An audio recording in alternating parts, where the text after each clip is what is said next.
Hello and welcome once again to Nerf Check. It is me, by myself, talking to two of my favorite people. We have the tiny giant himself there, Mr. Justin, and yet again my boss. Yeah, he's contractually obligated me to bring him on yet again. How you doing there, Justin and Nathan?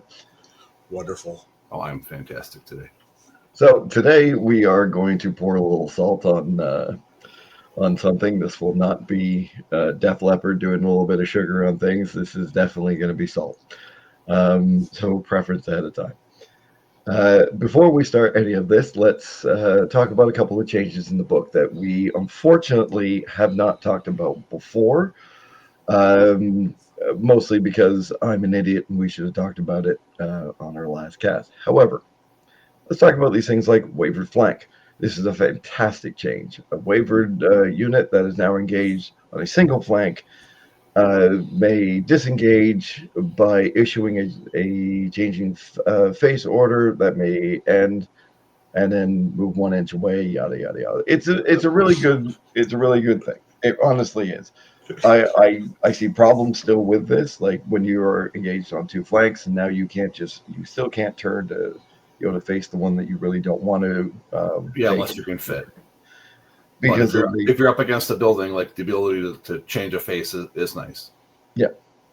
But this is very good in the fact that now we're being told that yes, it's legal now. It always should have been. Let's be completely honest here. Yeah. We're the Titans all being now unit strength 2. Fantastic. I believe that last year. Yeah, that was last year. It was, but there were a couple of Titans that aren't actually listed as unit strength 2. I can't remember which ones they are, but I'm sure. I remember there being one or two. Almost 99%. This is the other thing. We're all there, but yeah. Yeah, so it's like all units or Titans are unit strength 3, and then I think each entry they also bumped them up 2 as well, so we got like double confirmation on all that. Okay. All right. The rule that should not exist, duelist. What the hell, people? Tripling attacks because you can't roll dice. I've said this before. I'll say it a few thousand more times. Play better. Duelist does not need to be triple attacks. Play better. Screw all of you. Don't care. We're going on. I'm okay with it. I think there should be a way to interact with individuals better. Mm-hmm. Individuals have especially now that individuals have very powerful auras and whatnot. Like I think the ability to interact with them is better. And again, you're not doing duelist is not on a lot of non-individuals. And it's still extremely expensive to do. So you should get some benefit for it. If you're going to do it. I'm mostly salty because I would like to see more individuals in the game. I'm also playing TK at the moment, and my army lives and dies with them. So screw all of you.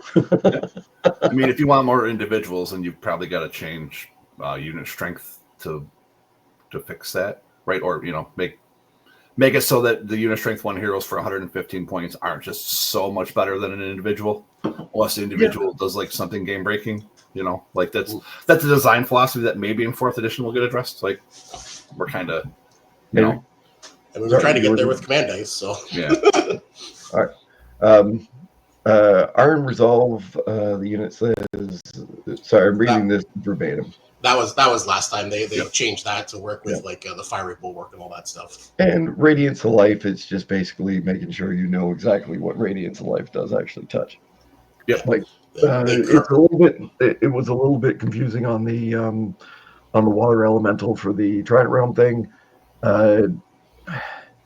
We can talk about that at some other point in time when we do Trident Realms. Watch this space.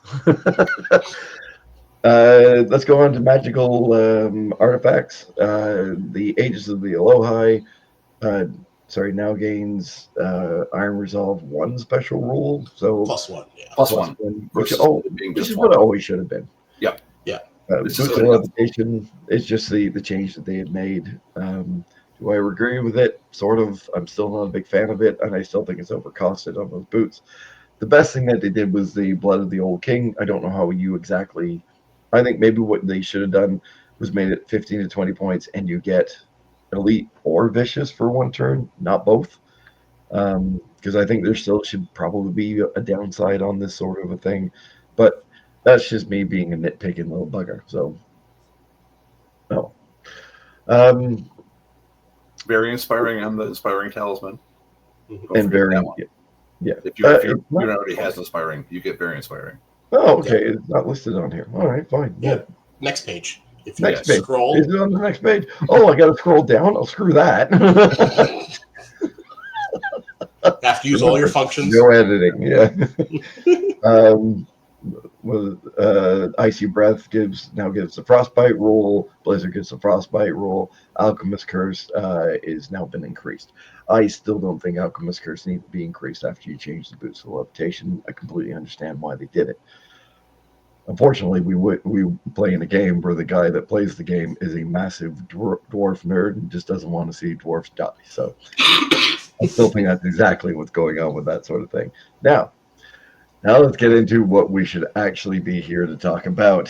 Oh, God. Let's talk about the third magic phase in the game, command dice.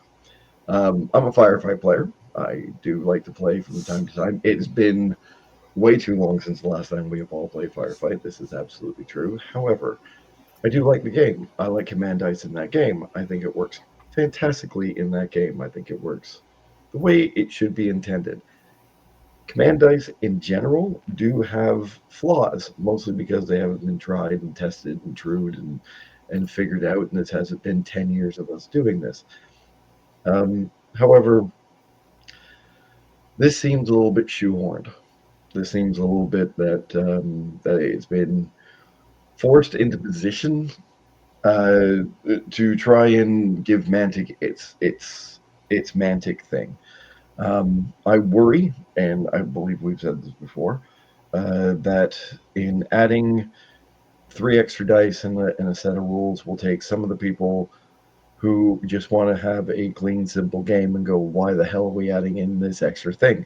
Granted, it is very easy to get it moving. It is very simple to kind of count the dice, put those things aside, but it's yet again something that we've got to remember. For me, it's not a big deal, but I think this was a little bit aggressively put in. I understand that it's done as a trial sort of thing, but it just seems a little bit of wet cold cloth in the face after being outside in the sun for way too goddamn long. What are your guys's? We'll start here with Justin. Just a quick overview. What do you think, buddy? Well, I think the idea of command dice is interesting. I think the implementation in this Clash of Kings is atrocious. Just even like the generic ones with the balance level from army to army, right? The delta between the good armies and the average armies, and then the average armies and the bad armies, has been growing every Clash of Kings. It's the nature of the annual updates, right? Some armies get less, some armies don't. That we have to accept that. Now, when you give every army access to a whole set of new rules, the better armies use those rules better than the average armies, and the average armies use those rules better than the bad armies. So when you're just ham-fisting in generic rules, the delta from the good armies to the bad armies grows, which is antithetical of what the game should be doing. We should be trying to bring either the top armies down or the bottom armies up. Yeah. So like in a overarching thing, that is what they should be looking at doing, and that is not what happened in this edition of the command dice. You're not opinionated at all, are you, mate? No, I'm always right, and yeah, if you don't agree, right? That's and he'll crush your city if you think he's wrong. Trust me, he will. All right, Nathan. Yeah, basically what Justin said there. I'm not going to reiterate all that. And the other thing, even just the implementation in the book itself, like there's a lot of glaring gaps that we've entered in. Like there's 5 or 6 things that just don't even work out of book. Like, and that's not really talking about the grammar. I'm just talking about like actual, like when you read it, okay, if I do this with this, well, now I end up in a situation that's not accounted for. I don't know what I had to do. So you're introducing new gaps for that TOs have to worry about until they get FAQ, but we don't know when that's going to be. Right. And there shouldn't be one like within 2 weeks of the book. Like you shouldn't need an FAQ to fix the book you just released within like a week of it. Yeah. I don't think. I don't know. Like you do want one eventually for like minor errata and stuff like that after you've collected everything, but how fast do you need to get those out realistically? I mean, realistically, there probably should be an FAQ within a week of the book releasing because the book's never going to be perfect. Games Workshop, which is the pinnacle of it, is not perfect. No. They have day one FAQs on their books. Some of it is, again, they don't play test at all. They just kind of throw it together. But, so they still need it. And then pretty much every system has it. And you can't expect perfection. Especially when, like, there's no one paid for the position. It's, the RC and the playtesters. None of that is a paid position. That is all free labor you're getting. You're never going to get everything perfect. Yeah, and I've said many times on this cast that, look, I know it sounds like we're taking shots at the RC. We are not. We really are not. We all really do appreciate all the time that people put in to try and make a game that we get to go and pretend that we're good at. With a little bunch of plastic soldiers and all the rest of this that, just to make it seem like we're good at something, I guess. And I know it's going to come across as taking shots at them, but we're not. We really, really, really are not. What really bugs me sometimes is, and again, we've said this before, where you'll read something in the book, and the book hasn't been proofread by somebody who plays the actual game, right? And so they'll put a word in here or there that just doesn't make sense. However, this is not that. This is command dice. This is we get at the start of every single turn, except for turn 7, to roll 3 dice at the very least. A blue, a red, and a black. Sorry, blue, a red, and a brown. A blue, a red, an orange, a green, a purple. I mean, okay, let's just start there. Why? Why the hell, when you've got colored dice for one game system, do you change the color to go to firefight, and now you're changing the color again? Why not just make them all the goddamn same? Or at least put in the book, instead of saying blue, white, and red, say blue, green, white, orange, red, black. Like it just you're using these dice. Some people are going to come across from firefight. Some people are going to go from this game to firefight. Just let them know that there's 2 sets of dice or something dumb like that. And that is just a small, stupid little gripe that who the hell cares, right? All right. So let's get into what actually happens from here. You can buy additional dice. You roll these things. You get numbers. And then you get things that can happen during the actual certain times of the game. It can be any time. It can be movement phase. It can be shooting phase. It can be melee phase. Let's get into some of these things themselves. Each faction has their own ones. We may or may talk about those ones, depending, but we already have found a couple of issues with these things, starting with was the one that says till the end of the turn. Let's go with what's the one that gives spell word for the dwarves? That's the easy one, right? Do you want to just start with like the list, like go accuracy, go down, hit on all those? Yeah. Well, let's go. Let's do the generics, right? We could absolutely start. Yeah. All right. I'll tell you what. Let's just go spell word first because it says it ends at the end of the turn. Yes. Okay. If you are the second player, what happens at the end of that turn? Well, that's each player turn is a turn. Each combined player turn is a round. So specifically for the dwarves ones, it gives you spell word till the end of your turn. Right. It means that you have spell word for like if you're trying to bane chant a unit, but then when your opponent tries to attack you, they don't have spell. Your unit doesn't have spell word anymore because it's only till the end of your turn. And this is just one of those things that we were talking about. What I was just saying about how it's not, proofread by a gamer. Yeah, right. And it's pretty easily fixable with an FAQ. It's like till the start of your next turn. Yeah. Right. Which is the intention, but it's what is the TO supposed to do if they're running an event next weekend and there's no FAQ yet? Are they supposed to make their own FAQ? Like you mean like next weekend is in the tournament that we have coming up here in Durham? Yeah, the one day. I mean, we aren't even using command dice for that because the TO said he's like they haven't been proofread yet. That's not his words. He said they're too new for people yet, which I agree with. But at some point they will have to start being used, right? Yeah, and I think it is Nerdhammer. I just wanted to Nerdhammer's in 2 weeks. Yeah. And if there's no FAQ, we do have a tournament coming up this weekend. We do have a tournament coming up this weekend. It is in Durham. Look it up. Any of you in Ontario, please come out and have a good time. I will be there. You can tell me how wrong I am, and I'll buy you a drink and pat you on the back and say there. So let's go to accuracy. Accuracy costs 1. So one of the whatever number of dice that you have rolled with the number, it comes up. You've got 7 points. You've got 3 points. You've got no points. You've got 1 point. Here's the 1 point.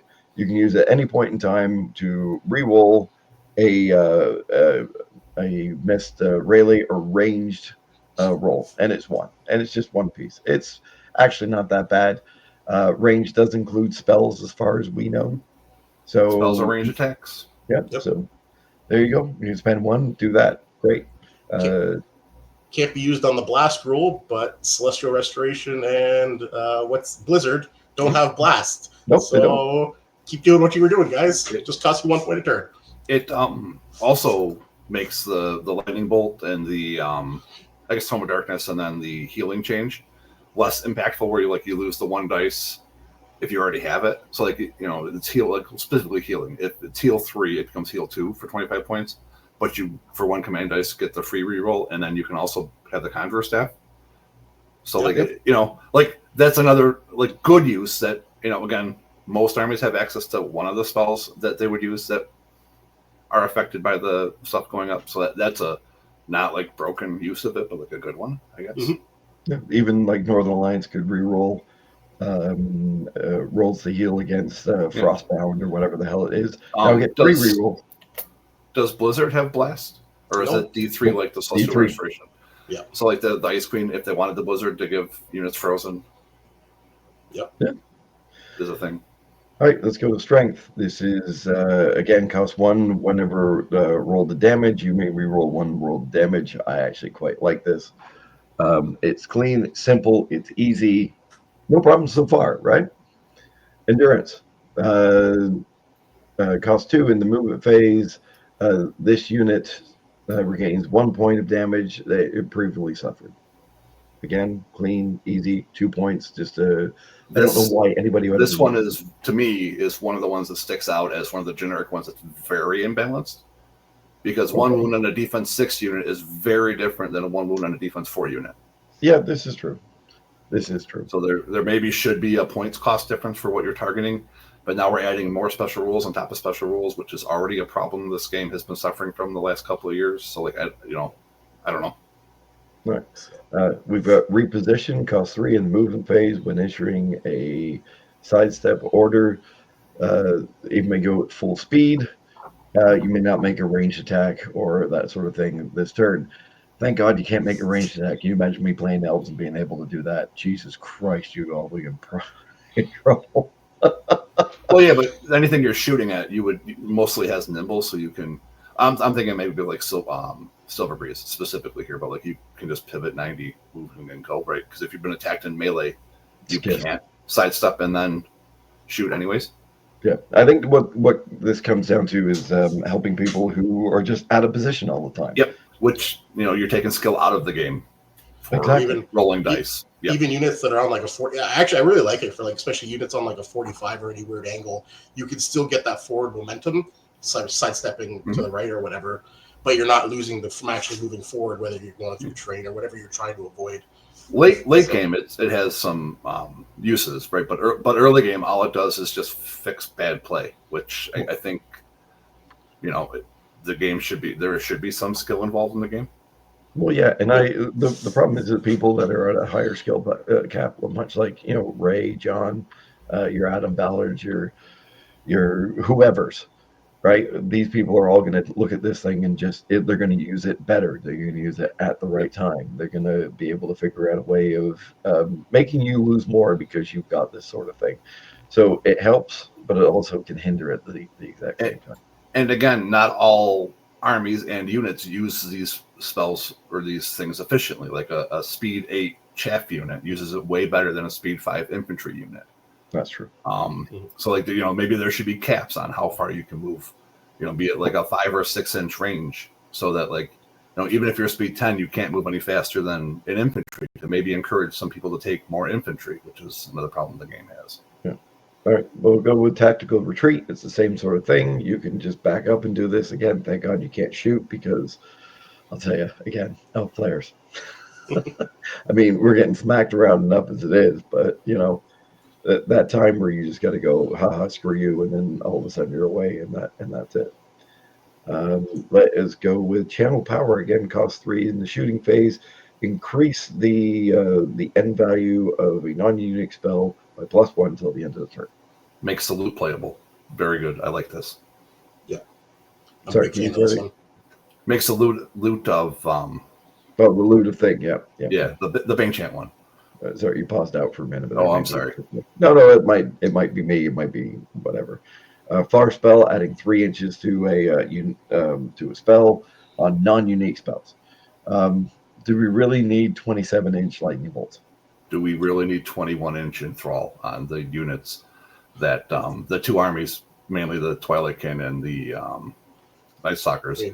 that want to enthrall you in already to then shoot you with 3 units of Tormentors, or what the hell is the special? 21-inch surge with like the Glade Walker Druid with a Crown of the Wizard King. All right. So you have like an extra 9 inches to spells. Nope. Or on your healing. Oh, it's beautiful. No, Beautiful. this is gonna. I honestly think this spell, this extra 3 inches, it's gonna ruin somebody's day. Mhm. I honestly think it's gonna happen. Um, I'm gonna try and make it happen to some people coming up this weekend when I go to a tournament. I mean, even a 9-inch Drain Life Fund and Ogre Warlock, which are still undercosted because they don't pay the bonus costs for their spells, they just get the +3 on different units now. So the extra 3 inches on the range is it with that? If you were doing Drain Life, does that mean you get the extra 3 inches both ways? So it's 9 inches No. away from you. Spell range, the 6 inches for Drain Life, I think, is not counted as spell range. It's just part of the text. Correct. I think that's come up with like Crown of the Wizard King and stuff like that before. But All right. 21 inches on the Empire of Dust one. Oh with yeah, a, the Soul Snare. with a Soul Snare with a 5-inch movement Jesus. means they're doing it on turn 1.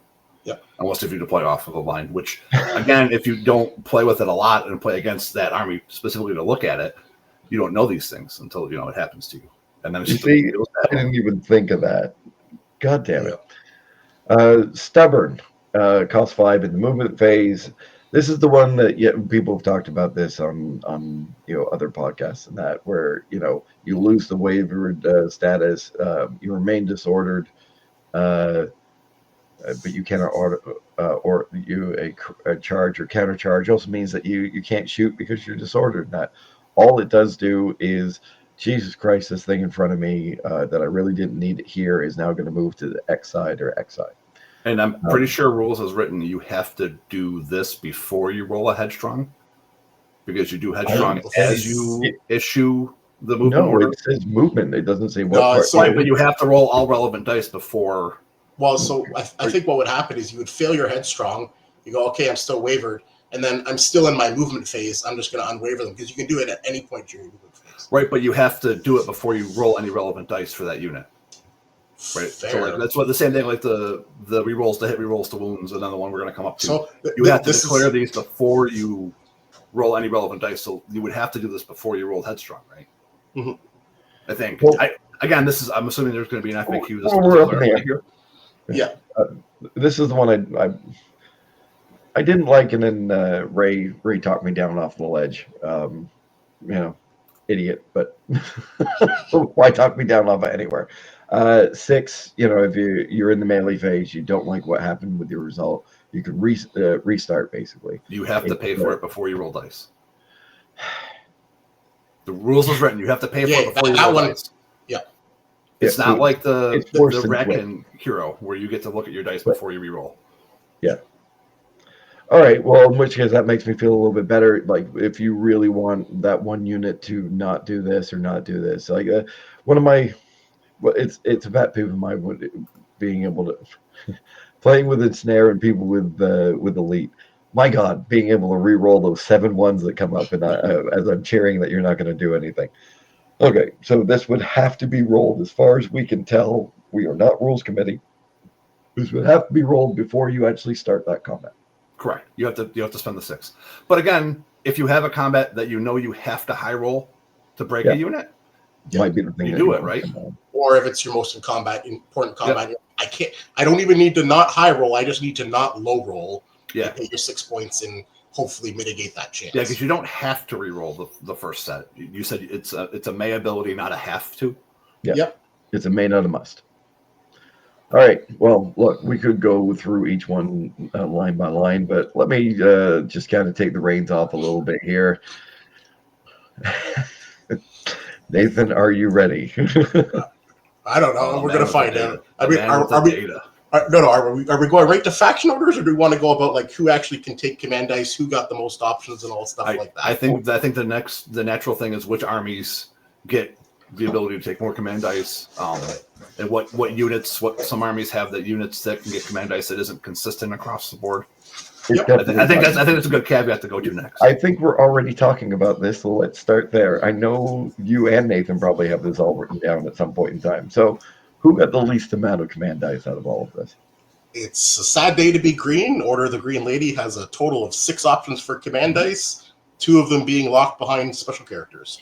And I have pulled out those numbers because not everyone is a fan of Living Legends, and sometimes they are overcosted. And as well, Order of the Green Lady, strangely enough, so like the Naiad Stalker, I guess we'll go through that after, but some of the people that didn't get them kind of felt weird, because as far as I can tell, it's basically tied to inspiring. Like if you are a hero and you are inspiring, you most likely got it, unless it's inspiring self, but then there's caveats, right? It's like the Naiad Stalker in Green Lady doesn't get command dice, but in Trident Realms, even though it's still inspiring self, it gets them there. So I don't know where the cutoff was, and then a lot of wizards didn't get it unless the wizard was also inspiring. So or the Ice Queen, or the Horror, or but also like the Tangle doesn't get access to them in Ratkin. I'm kind of jumping around a bit. We'll go through this structured, but the Tangle by all rights, it's a spellcaster. It is a hero, right? It's not a Titan, I don't think. No, it's a Titan. Is it a Titan? Yeah, well, it's a Titan, but it's not a hero Titan. It's just a Titan. I think I could be wrong here. I believe it's a hero Titan. If it's a hero Titan, then it definitely should have got. Oh, okay, no, it is just a Titan. Yeah, that's my mistake. But it still feels, I don't know, some of those Halo units, right? Like the Hellfiend didn't get command dice, the Tangle, the Shrine, the Portal of Despair. Portal of Despair, right? Like these are some of your Halo units. They all fit the restriction of having inspiring in some form. I think we could have been a bit more lenient, especially since some of those factions didn't necessarily get a lot of other options. Yeah, like Orcs Reforged Orcs got 7, I think, command dice, if my math is right. Yeah. Well, I really do think that the Shrine and the Portal both, for whatever reason, did not get it, and it does not make sense that these don't get it. I mean, obviously, we didn't play test it, we didn't make these rules. However, it seems a little bit of the Shrine, especially. Like it's just sort of, it's a mainstay, and sure, it's a mainstay, but is it a mainstay? And now the Shrine costs what, 200 and how many points? 190. 190. So even if you wanted to give it a dice, like you're really starting to push it up into into like this is worth a horde's worth of points or unit points here. Yeah. So going back, so like Abyssals, Basileans, and Undead kind of went out the most, 14 options each for dice. With anywhere from 4 to 6 of those being locked behind special characters. Right. Undead technically made out the easiest with only 4 behind characters, so 10 generic options total. Yeah. So then you actually else is sort of in the middle. I mean, not only having 6 options isn't great. It's not terrible, but it isn't great. And yes, these, like I'm looking at the Abyssal, the Dwarf one here. I mean, some of these things are taking that that often, like the Abyssal Grotesque Champion, and Grotesque Champion has taken more since it's been changed. Yeah. But yeah, that's one of the ones that has a spellcaster that gets it. That's not like it's a 100-point spellcaster. It's just a. They also have the Infernoc. Doesn't have Inspiring, doesn't have Rally, and he gets to take command dice, right? Like it's. Yeah, that one's a little bit weird. And right, I guess their Dragon Caster gets it too, which again, like if you're gonna have casters not getting it, it's kind of weird to have a faction that has 2 of their casters that get it. I don't know. Basileans, no War Wizards, that makes sense, right? I think some of it also they did have like a minimum points, like they didn't want to give it to anyone less than 40 points. I think it was 100 points minimum, except for your flag bearers. without going into like statistical stuff, it feels like because all the 95-point heroes didn't get it, but all the 100-point heroes did. But we got 45-point druids that got it. So right, but that's your flag guy, quote unquote. Is the druid the flag guy? I don't know. Because it's a spellcaster. Like it's Nick when we need him. Yeah. All right. So look. Yeah. Dwarves, like Stone Priest got it, not the Flame Priest. Elves, no Prince, no Archmage. That kind of makes sense. Look, EOD, the Monolith didn't get it. There's no reason for a dwarf not to get a good thing because they're dwarves and they're going to get all the cool stuff plus extra. The fact they didn't give it the bloody Gallic as well is kind of surprising. Are we also going to touch on the heroes that got it in one faction but not in the other? Yep. Yeah, we're getting there too. It's right. So I mean, like Sylvankin are a theme list of elves. Yes. They have access to Nimue and Madriga the elf through their list. Right. Nimue and Madriga both have command dice and elves, but they don't get it in Sylvankin. That's because they don't like the army they're playing for.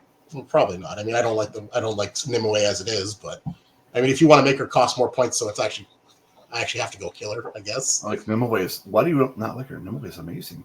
Oh no, I love her. I hate playing against her. Oh yeah, I hate playing against her. I love her if I'm playing with her. I've touched a lot of people in a lot of bad places with that chick. Yeah. That doesn't sound wrong at all. But anyway, all right. So since we're talking about some of these things, let's talk about dwarves for a minute. I know I'm way off on but did they really need some of these spells? Like they're command abilities, Ben. They're not spells. They're spells. It's another bloody. It's bad. Look, free dwarves.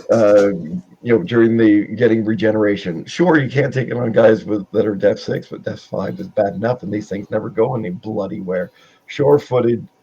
They gain the Strider special rule. Was like that one I don't know. There's so much Pathfinder. I guess it's like wall mitigation, but it feels like overkill to me. But I don't play free dwarfs, so maybe they did have a Strider problem. But it kind of feels like it's just a throw-in one for everything I've seen. Can their flying guys take that Strider, or do they have Pathfinder naturally? I forget all the flying dwarfs. And there's why are there two different units? They have Pathfinder. Okay. Yeah. So the problem with the Stoneclaw Riders is the fact that the Iceclaw Riders are so much fucking better. Mm-hmm. Like, my God, why did they lose range? Why? And do not get me wrong. I'm not. I'm very quietly smiling behind when I say that these things have this. I don't understand why they were worse in one faction, which is the faction they're supposed to be coming from, to whenever they get ice, and for some reason, maybe their bombs are more accurate in the cold. I don't know. It's kind of like the fact that naiads understand how to use spears. On land, but you stick them in the water and they've never poked a fish before in their entire goddamn life.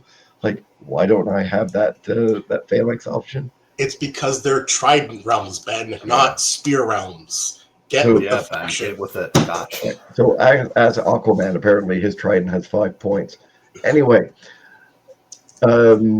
let's talk about rock and stone for the dwarves. So good. It's so good. Which one is that? Is it the spell word one? This is the one where they get vengeance and you can vengeance plus one. Yeah. I don't even want to know what that was. So you can gain crushing strength on this. Look, this makes dwarves terrifying. It takes away the one thing that they were terrible at. I mean, how many times has Rossi gone onto a podcast and turned around and said, here are your 12 attacks, you're going to hit 6 times and you're going to do 3 wounds. Great, you've done 3 wounds. The fact that they now have crushing strength plus Bane Chant plus whatever else they want to put on them, I'm like, I think it was a little bit much on an army and a unit and on units that really did not need the help. Like an amble unit that now gets crushing strength because you've rolled 4 little swords on a dice seems a little bit much. Well, it's just dwarf keyword too, so it's not like it's even Yeah. like limited to anything. Yeah. You know, so steel behemoths, they get an extra one. No, they're not dwarves. Oh, they're not dwarfs. They're not considered. No, because dwarf keyword? Oh, they just have the warsmiths, don't they? yeah, because they you don't get iron resolve from Golem. But the battle driller is terrifying with Well, crushing too. Although I guess he's the ironclad, just the ironclad themselves. Yep. Like they're going to be Def 6. You're going to run into them. You're going to, you know, Iron Guard. Yeah. Sorry, the Iron Guard. But even the formation, like that formation horde, is still one of the most pain in the ass things to kill sometimes. Yep, with elite. And the fact that the vengeance stacks, so if you go into a unit of Brox and you don't kill them, if they need to be either crushing 2 or crushing 3 with a Bane Chant, that's gonna fuck somebody up bad. Yeah. Like, and Steel Juggernauts just got better too, right? As a scoring unit, that's defense 6 fearless, make them crushing 3 with their 5 attacks. Just why?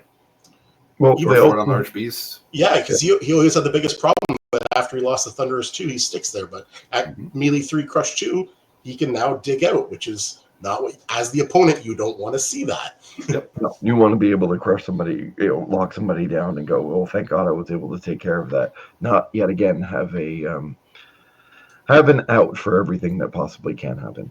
They also get magical resistance on 3 during movement phase. They gain Spell Ward. I kind of don't hate this. Spell Ward is something that's underused, I believe.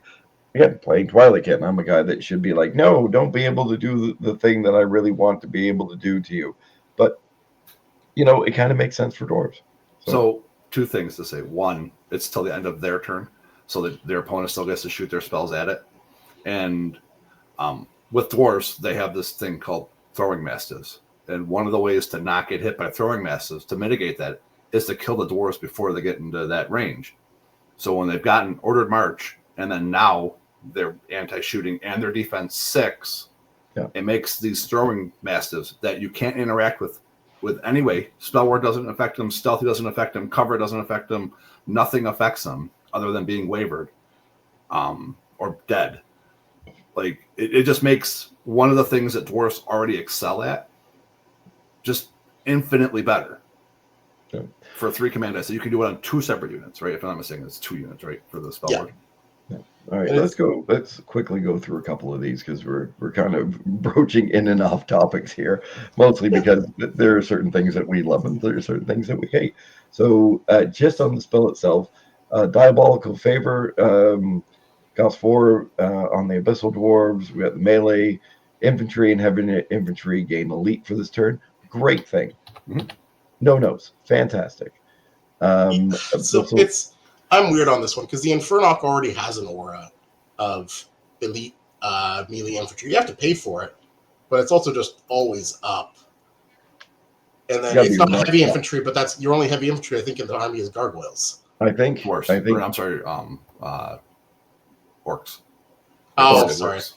I apologize. Yeah. I think I think just as we've said in the beginning, I think a lot of these command dice things are basically fixing, for lack of a better term, bad play.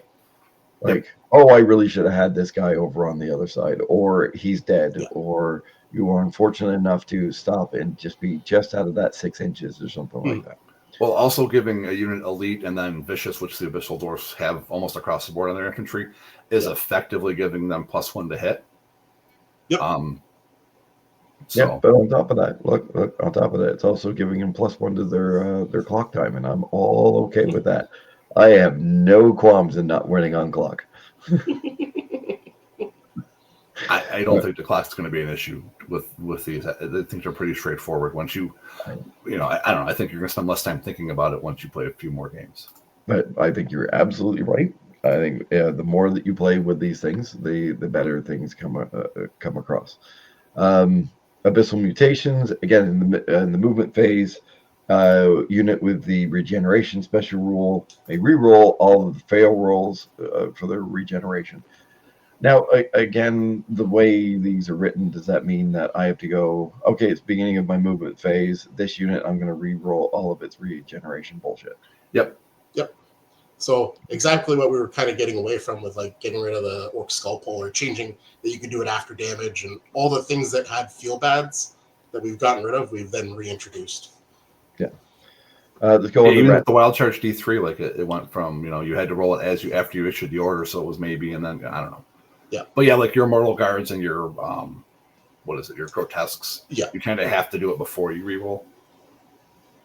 Ratkin slaves, low blows, thunderous charge 1, cost 4. I'm not really nothing really to say about this. It's fine. It's fine. Yeah. Faction needs something, right? Like it's we not, didn't really well, get anything else. It's the Ratkin one, but it's not limited to infantry only. So like your tunnel runners get better. Your I'm there's glad they got better. something good, right? You know, they needed something to bring them up. It's fine. It's a lot of these things make the game more killy, which is for better or for worse. Mm-hmm. Tooth and Nail, Life Leech 2 special rule to the end of the turn. So you go in, you might get a little bit back. All right. Basileans, Divine Protection. For 4 during the movement phase, this unit gains Iron Resolve 2 till the start of the following turn. So, again, does this mean that it's going to be in time for what's actually... Yeah, because you get it when your opponent shoots at you, but you give your unit the Divine Protection. What is your opponent going to shoot at? Its following turn. So this goes on until my next turn. This is correctly worded. But then you still have to pass the nerve check, right? Yeah, how do we get that off, but we don't get them? Never mind. Holy Assault. All it is for the other ones, they copy and pasted the wrong word, changed out this, and that's all that happened. I don't know what initial one they used, but that's all it was. Holy Assault, 4 unit, cost 4 during the movement phase. Human and ogre keywords get Thunderous Charge. Again, I'm all for this sort of thing. I actually think these are probably both overcosted by 1. I think they could be 3. I mean, it makes Ogre Palace Guard Crush Tooth under 1. But I'm okay with this. You know, a unit that 1 is not being taken, and hey, man, I've been playing against like we played. Well, anybody that was playing 5 Siegebreaker hordes is probably going to take 5 Ogre Palace Guard hordes with 3 Phoenixes backing them up now, right? Because it's just the best on the table. Go ahead. I guess the Basileans that aren't the flying ones, right? That's right. So it's just not a low heat Basilean, but Ogre Palace Guard are disgusting with that. Yeah. Order of the Brother Mark. Let's get down to them. Divine Protection again. We've got the same thing. Holy Assault again. These are exactly the same. Again, no notes. I think they're absolutely fine. Let's go down. We just did the dwarves. We just more or less did the free dwarves. Screw both of those things. Let's go to elves. Perfect Flight. Cost 3 in the range phase. One of the units with the range attack gains an additional 6 inches till the end of the turn. It can not be used on unique spells. Okay. That was around in 2nd edition, and there was a reason that they took it out of the game for 3rd edition. Yeah, again, an elf player myself. I've won tournaments playing elves. I've done really well with elves. But this would have changed a whole bunch of my tournament games. That being said, elves are not in a great place to begin with here. Does this make a bit? No, but this is going to be a feel bad thing. Where somebody's elves are in an amazing place. I don't know what game you're playing. They're not at the top, then they're not in a good spot. Precise Thrust. The cavalry, infantry, and heavy infantry units only. So not the flying dragon. Yeah. This unit gains ordered march. Did we really need this? This might be a step too far. It's cost 4. Stormwind getting ordered march with nimble. With nimble, yeah, that's fine. That's fair balance. That's balanced, yeah. And Pathfinder, that's balanced. Yeah. Moving on. Under all things, this should be. Justin's like, no, we don't need it. Don't worry about it. Under all things, this should cost 5 at the very least. But then again, I haven't played enough games to probably go through any of this sort of thing. Sylvankin, exactly the same things. Maybe they should have got something different. Maybe, I don't know, we shouldn't have just copy and pasted here. Empire Dust, by the Master's Will. The unit costs 4 during the movement phase. The unit losing shambling till the end of the turn. I actually quite like this. I think amazing early game and amazing late game. Yep. Yeah, I think there should have been a spell years and years and years ago. I think it's just something that they should have been able to have done. Vengeance of the Dead. Cavalry, large cavalry, chariots, blah blah blah blah blah. They gain the vengeance special rule. Again, good. I like this. Yeah, I think it makes the Revenant Cav takeable over mummies.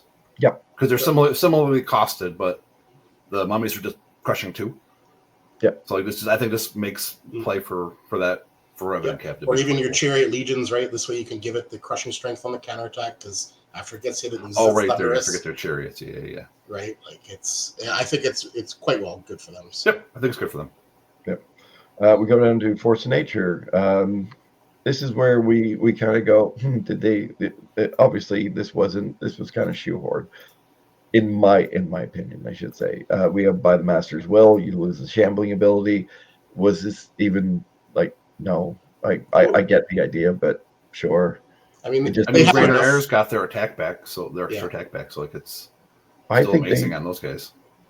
And Unshakable Will, this is the one where you get the regeneration 5. There is a lot of regeneration in this army. Again, you can't take it on anything that's def 6, so no tree herders, no wilt daddies, that sort of thing. But there's already a lot of regeneration in the army. There is shambling, but there isn't a ridiculous amount of shambling. There's like half their army is shambling. Yeah, they have like 4. They have 4 different types of elementals. The 4 Not if you play them correctly. You know what would fix that army really easily? Taking out the naiads and putting the frogs in the goddamn army. But anyway, we can get to the making their large cav crush 2 Thunder 1, so you don't take anything. So you can have a unit to take. No, they need the frogs. Frogs need.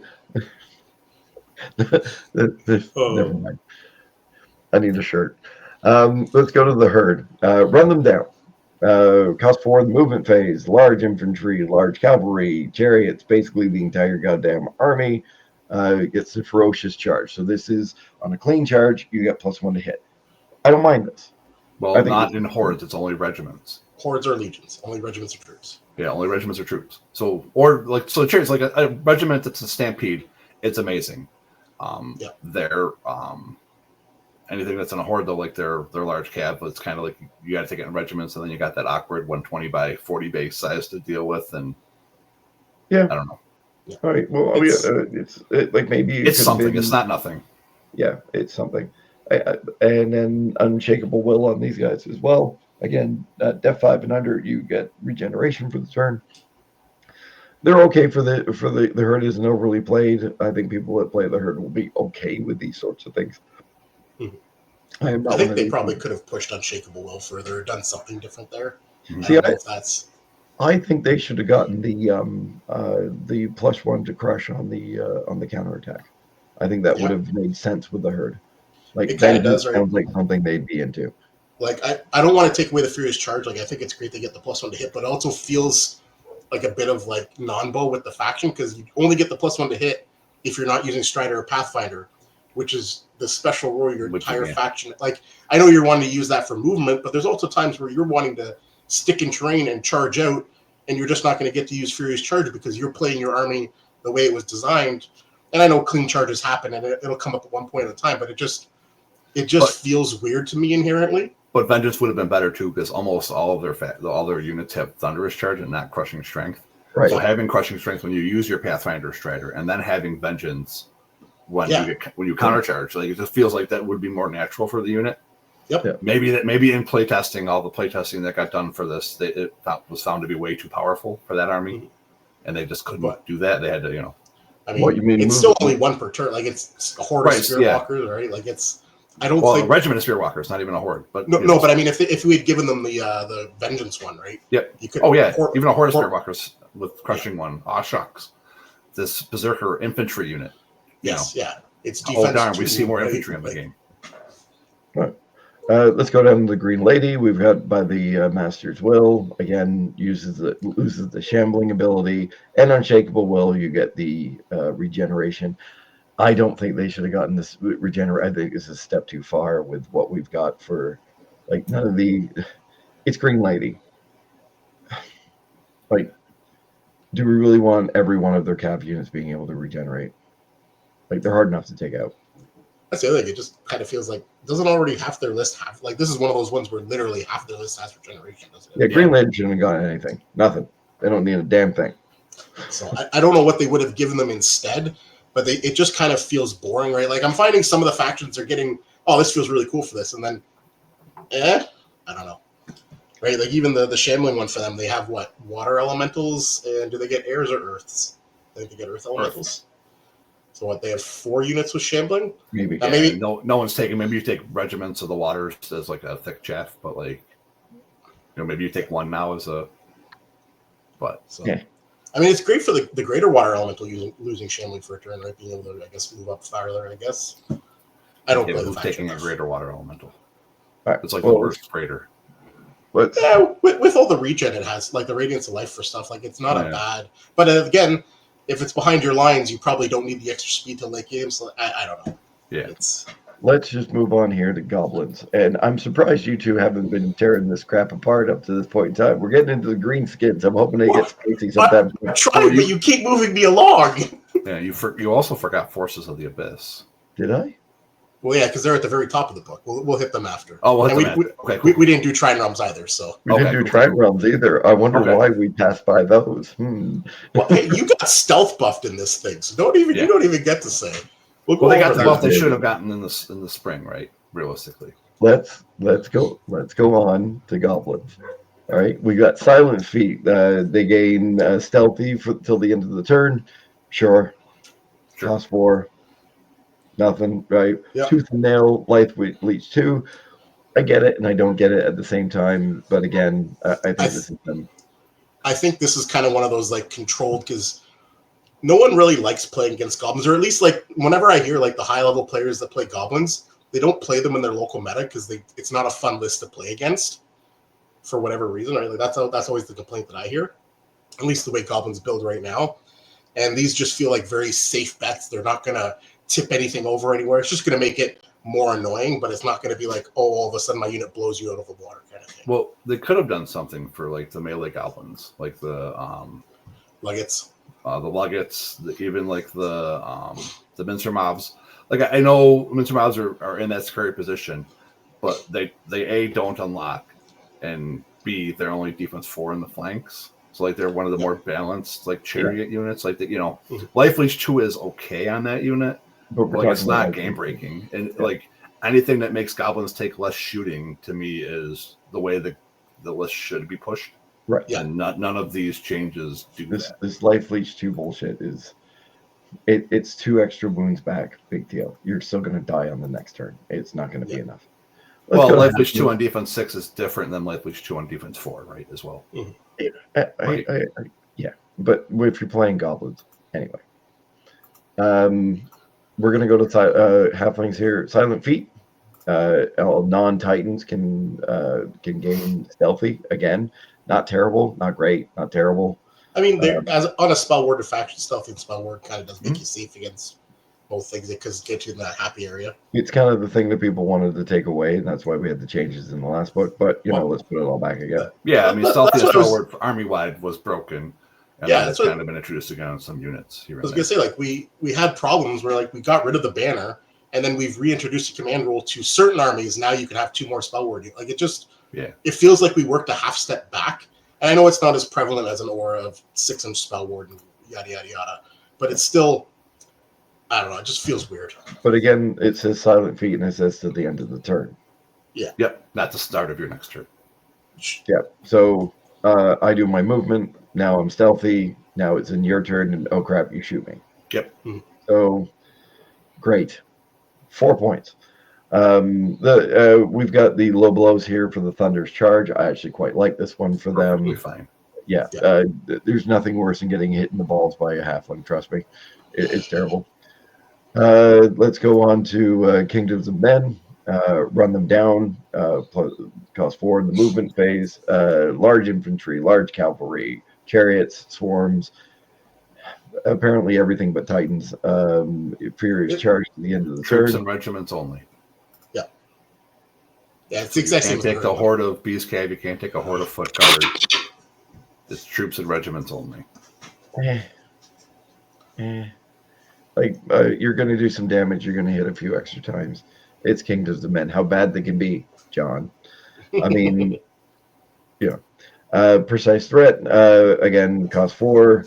You gain ordered march and till the end of the turn. This might actually be something that's really good for him, and it makes sense thematically and just I because of what they are. see.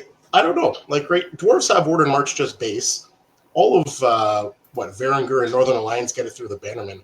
Why couldn't we give that to Kingdoms of Men? Isn't that like their basic thing? They have all these blocks of infantry that are all trained to work with each other. They are the infantry faction, right? Everything in the game is based off them. But they're all drunk off their ass former soldiers. So this is why they can't do it. Right? Like, I think we could have just given them Order March or tacked Order March onto their banner that only has Leech Life 1 or 2 or whatever it is. It's Life Leech 2, and it's way better than Ordered March. Definitely, for sure. 100%. Life Leech 2, on units that want to just stand there or die is it's Kingdoms of Men. Tack both of it. Let them have Leech Life, let them have Ordered March. Fuck it. Let them have 1 year where Kingdoms of Men runs the table. Let's go. No. Yeah, it's going to happen. We can't do that because they don't have new Mantic models. So that's not possible. Why do you think I'm leaving those two other factions for last? League of Auroria, we've got Run Them Down, same thing. Furious Charge, we've got Precise Threat. Again, the Ordered March. Does anybody even play League of Auroria anymore? I'm sure there's somebody out there that is.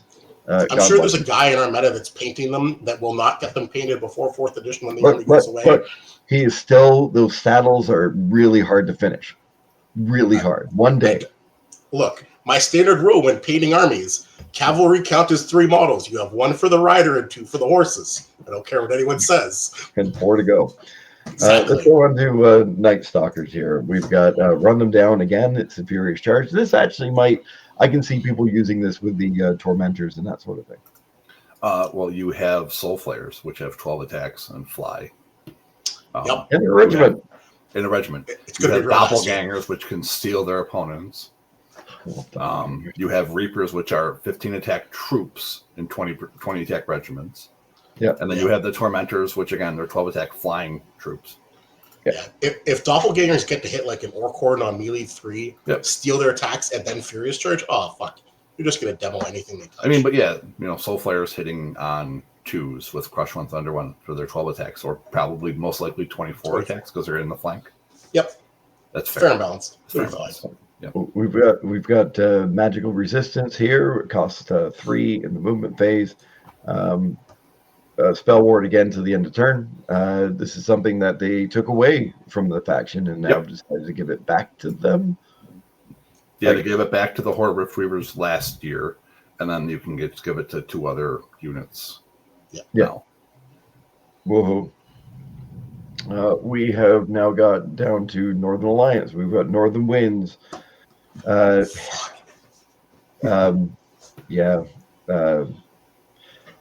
Mike LaHaye is having way too much fun with this thing. I love this rule. I love everything about this. It blends with the army, right? It gives Frozen out to a unit, but it also makes their Chimera just fucking consistent as all hell.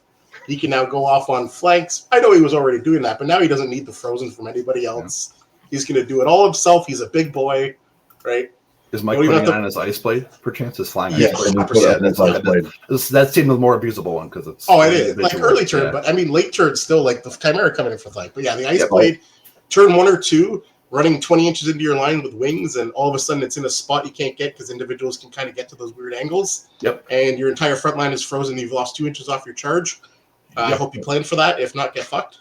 Yep. Giving Northern Winds, being able to give to a unit, which gives somebody frozen, which also slows down their movement. On top of that, can change something where you can just fly in, like you said, your giant Titan or something, go 11 inches away from them, land, go, what up, bitch, and then have somebody else fly in or move in and just go, now you're frozen, now you can't get me, nah. Like, oh God, I cannot wait for like this. I feel great for Mike, and I think this is an abusable rule that certain people who like the Tom Robinsons of the world are going to abuse the living shit out of this thing, and rightfully so. And I hope they do. And I hope people go, wait a second, this is either undercosted or we need to restrict what this can go on. So yeah, Unshakable Will again. It's the regeneration 5. I really hate this on on the unit, cost 4 during the movement phase. I wish it was anything else. Regeneration at random for this army is just it's really going to make the already great healing this army can do even better. Well, plus they're again most of their good units are above rate in terms of nerve, and then they also have the thing that can do the rally banner. Yeah, So you've got dash 18 ice elementals or 16-19 snow trolls that you can heal, and then also like if they take a lot of damage, you just can spend the. Well, I guess the snow trolls already have regeneration, so mainly the ice elementals. I Like, mean, cavern dwellers. If it somehow lives Yep. and it's got a lot on it, it already has leech life 3 on Yep. top of regen 5. any Like, of their it's just cavalry. right. The It's you know, Yeah. a Thane itself, a guy on just the mounted beast, a guy on you know the Chimera. He, it goes on like even a regiment of frost fangs that I'm a big fan of. Just have taken a regiment instead and going, you know, here's what 15 attacks that can hit you in the side with Strider. We're always hitting on 4s, get bent, and if you don't do enough damage to them, they're just going to be like, well, we're going to stick around. Dwarves again with regeneration. Like, come on, it might be a step too far. It really might be a step too far on this. Varinger, okay. Varinger, get fucked. Yeah. Well, I don't know. Brutal +1 is pretty good. No. Well, they already had brutal +1, right? But you couldn't take it because the problem with adding, the problem with adding brutal is that you're just rewarding somebody who just didn't roll well enough. Didn't do anything. Brutal 3 Chimera is fine, fair, and balanced. Costs a lot of You have to points. do a wound, but at the same time, No, you don't. No, brutal does not require any wounds to be done. yeah. As long as you participate in the combat. Yeah, but to make the roll, you've got to actually. Right, you can't just say, "Well, I'm brutal +3," so you know it's just it's going to turn combats that shouldn't turn, and it's always been kind of a bugbear of mine when you're adding to a rule that shouldn't be added to. But I don't know. They don't have the cloak of death to abuse it. They don't have any speed 10 units that can abuse it. Like I think Chimera? Of all the ones, like Varinger are the one. I mean, the Chimera is still pretty good. Well, I mean, yes, but you also probably aren't playing the Chimera because you want to take Krufnir, and then you want to take as many like Snow Troll Primes and the things on Large Beast because like you have to multi-charge in Varinger, right? None of them are solo charging and killing units and spending 300 points on a unit when you could spend 150 on 2 to add 5 wounds to 2 separate combats that your Mounted Sons go into. It's just better, right? Because then it takes you from your Mounted Sons doing 8 and then Brutal being 9 or 10 to now you're doing 12 or 13 damage, and then you can break a 16, 18. Yeah, my problem isn't that. My problem is adding to Brutal. I don't think we should be able to add to Brutal. Yeah, that's just my take. Oh, you think across the board you don't like across the board? I do not. For all the factions. I think it was fantastic that they did it on the Mammoth. They did it for the right reason. It was for Jesse and all the rest of that. I think it was the right way to do it. It was a great special rule. Don't give it to me as I'm going to pay for this now. Don't do that. Like that's just. Yeah. But I mean, Varinger already have that in their formation because they get to take the Brutal +1 icon on their Lord. Yeah, right? Which sorry, the formation lets him take it on a horse. Normally, you can only walk with it. But again, I'm not a fan of this whatsoever. I just it's a feel bad thing. I went in, I did 1 wound. I'm now doing +3 brutal because I did 1 wound. Oh, look at that! I rolled a 3 and you die. Like fuck off. Like it's just it really is a bridge too far. Anyway, short of me continuing to be a salty bastard. We're gonna go with Unshakable Will again. Regeneration 5 feels good for this army. Mm-hmm. Any unit that all of a sudden now needs to have a little, because one thing that is missing in Vergers is healing. So I Dreamlight on the Magus, but that's kind of it. And is Dreamlight even playable currently? I don't know with all the dwarfs. It isn't. Yeah. Not in our meta anyway. All right, let's go to ogres again. Here we go again with Show of Strength. Yay! Like let's show a little creativity here, people. You're And gonna like, have 3 units with brutal 2, or a unit fuck with off. 3 and a unit with 2. Hey, Yep. just forget it. Throw Early the Kuzla, I'll get the 4-point swing. It'll be beautiful. Oh, I forgot about Kuzlo. Yeah. Again, I'm completely against just rolling. I did 1 damage, and I'm doing 7 wounds to you, and no, fuck off. No. Early payment. You're getting the rally 1 for Merc. I like this. Why? Yeah. It's I like Mercs getting extra stuff. Well, I mean, ogres have become like a merc faction now, right? Like, Yeah. they're based around the merc keyword. But like, I'm a big fan of rally. How about that? the way you feel about brutal is the way I feel about rally. I agree. Okay. Again, it's kind of the way the game has shifted in the last couple of years. They started giving new units more, either more nerve or the access to rally or both. But like, I don't know, like. Yeah, when your defense becomes your rally stat, it's Yeah, it's getting a little bit up there. Plus 2 rally on hunter seems 17-19 hunter hordes seems egregious. 14-16 warrior regiments seems again a little egregious, especially when your warrior regiments still you're unlocking regiments that also still buff your warlock. Yeah. Right, because you're also having your warlock having undercosted spells still. Yep. Well, just remember that the army is broken now. Nobody's ever going to play it because why? No. No, you're just going to play 500 hordes instead of 5 super hordes. Like that's all that changes. Your army gets cheaper. You can fit in 1 goblin blaster, I think. All right. Let's get into orcs here. Show our strength again. Brutal again, because we just don't know what the hell to do. It synergizes with the skull poles, right? It's cute. It's good. It's so the only problem I have with the brutal one is the phase is the start of the turn. So I have to figure out where I need brutal before I've done any movements, any charges, or anything. It's a shitty timing restriction. I don't care what anyone says. It should have been done during the movement phase, the range phase, or the melee phase. I don't care. Yes. Any other phase. Like also, why is the orcs one the same as everybody else's, but the rift? We haven't got there yet. We got one more. You get hidden paths. You get Pathfinder. Right, we get hidden paths, Pathfinder, which is fine. Oh, it's great. On your costume.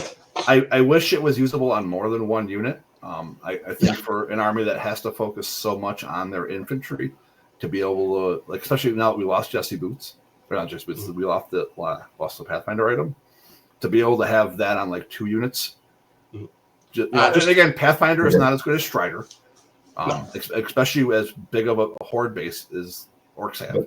The problem is that this unit that's going to get it is this giant fucking legion of goddamn chariots that is being shoved down your throat. Nathan standing on top of a table, grabbing me by the neck, putting it. You're going to take this legion of chariots, whether you like it or not.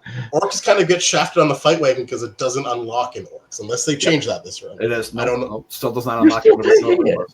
You are, but it's also a big chunk of points to put sharpness on a fight wagon you got to invest that doesn't unlock. You got to invest in the crushing strength 1 on top of that.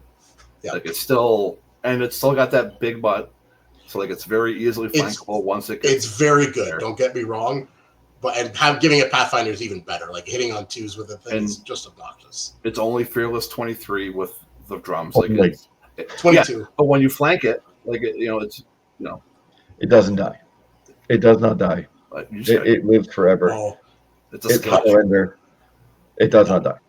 Ben, if you had played Trent Realms like the ranged army they're designed as, you would be able to take it off the table before it gets to you. Yep. I'm just saying the frogs are actually the perfect counter to fight wagons. So I think you need to reevaluate how you look at that list. You put your frogs on that. And it's over. We're going to go home now. That's over. Everyone go home. We're not going to talk about Rift Force because you slagged on trying around screw you. We're going to go down to Ratkin. Rift Force, really quick. Why is their brutal plus 1 different than every other brutal plus 1? Because they had an idea to make something different, and instead of They chickened out at the last minute. They're like, yeah, it's too I good. think that's what if you happened. just called this the rift charge that instead, nobody would have even blinked an eye. Well, they They could have figured just out copy and whatever the pasted fuck it it. was. That's all they had to do. But like they're the only faction that has a generic, quote unquote, generic one of these, where it's not the exact same written. As No, it's everybody else. completely different. It's Yeah. completely different. I don't know what you're talking about. I think what happened is when they copy and pasted, they did 3 of the columns because even like the start of turn is the exact same. So they copied 3 of the columns and they just forgot to copy the show of strength. So we still have the old name. That's all it is. It's a lot of bullshit. And anyway, we're gonna go down to Ratkin because we're not talking about Rift Forge. No, fuck you. So Rift Charge, we get Lightning Bolt 4. Really good ability. Sadly, they took the Rift Forge keyword away from the War Drums. I will forever boo that. So we can't have Lightning Bolting War Drums. This would have been absolutely fantastic, possibly to the point of brokenness.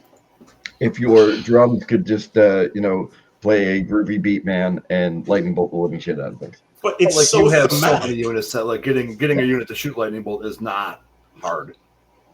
No, and we could give it to our giant, which is You can great. give it to your giant. Well, your giant's gonna win blast something. You can give it to an individual. You can give it to freaking orclings. No, you can't give it to orclings. They don't have Rift Forge. But you can give it to any of your individuals. Like it's not hard. No, I just would have liked it because the War Drums, because there's turns where they're not doing anything. They're just moving up 5 kind of thing, right? Oh, sure. It's the one unit you're not going to charge something with unless you absolutely have to. And I agree, it would have been broken as fuck on that sort of thing. But fuck Rift Forge. On to the first unit you kill in the army. Maybe that's why he has so many problems. Am I wrong? Like, isn't the War Drum like the scariest thing in the orcs and Rift Forge Orcs army? It is, yeah. If you could get to it early, just get rid of those things. It makes everyone's life easier. Yeah. I say this over and over and over again. It's my number one priority target whenever I play against anybody that's got those goddamn things. I fucking hate them. They are absolutely amazing, and I cannot kill them. I have had hordes of Dracons run into War Drums and not killed them. Not in 1 turn, not in 2 turns, but for 3 goddamn turns, those things have stuck around. They are. That's just your dice. Yes, you can't do anything about that. Yeah. For some reason, me and orcs, I don't know if I just like them so much that I don't want to kill them. I don't know if it's because I play U and K2. I don't know what the hell it is, but for whatever goddamn reason, I cannot kill the fight wagons, and nor can I ever kill a drum. They are great. They really are great. I thought it was a stroke of kick me in the balls to put them into Rift Forge because I didn't see any reason for them not to be in there. But I don't want them in there because I just think it makes a good faction better. That's my thing on drums. But yeah, they do everything they should do. They can score, they can carry tokens, and they rally, and they do everything else. They're fantastic, and they are broken as shit in Rift Forge. And eventually, orcs are going to go away, and it's just going to be Rift Forge, and all you people can cry about it as much as you like. So we are going to go on to Ratkin for the 72nd time. Global Oaks. Again, Thunder's Charge, Ratkin needed this sort of thing, cost 4s in the movement phase. Great, but now you need to have Pathfinder or something. This is going to help out the better units get better, and the worse units are. Well, it makes Hackpaws takeable, right? I mean, Regiment of Hackpaws unlocks now for 160 with Thunderous too. You know what this is? This is it's going to be things like the nightmare, not the nightmare. What the hell is the new thing with rally on it? It's the nightmare. The Night Terror. Night Terror, yeah. The Night Terror. You're talking about the Night Terror with this is going to be good. It really will. I mean, even like Ray said, like even on a shock troop horde, right? There's just times where you just get unhindered charges. It just happens. Mm-hmm. Now you're Crush 1, Thunder 1, you're a melee 4, but you're still 30 attacks, right? It's good. It's players that layer their army just are going to be way better. Yep. All right, let's go on here. We've got Salamanders. Well, we didn't even do the second one. Let's step back here. All right, fine. I guess there's 2. We have the Blight. This is the Rally +3. Well, up to +3. Up to, yeah, but it's again, it's something that. Why would you spend points on this? Yeah. I don't I see don't. I don't see a reason to spend points on it. It's I don't know. It's one of those things. I like the idea of them testing it to see whether I could. But again, it's only one source. But I almost with because like when I was introduced to Kings, rats were the rally faction. But now we have like 7 rally factions, for lack of better. So rats feel like they still have the easiest access to it. Don't get me wrong. Well, it's only on hordes. Yeah, but I mean, but a lot of their heroes have rally too, right? Like they have rally in a lot of slots. Right. Yeah. Right, where other factions only have it tied to 1 or 2 units, right? Rhodia Shrine, yada yada yada. I almost wish they would have gone further with it. Maybe make it a point less, see it out, pass it out, just to see, like, fair.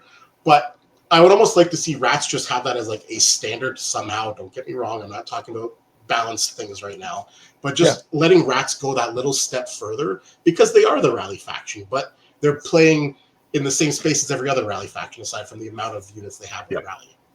That's the only in a faction where your troops are to die in droves. I and maybe I'm wrong. Maybe it's the what the hell are the chariots of theirs.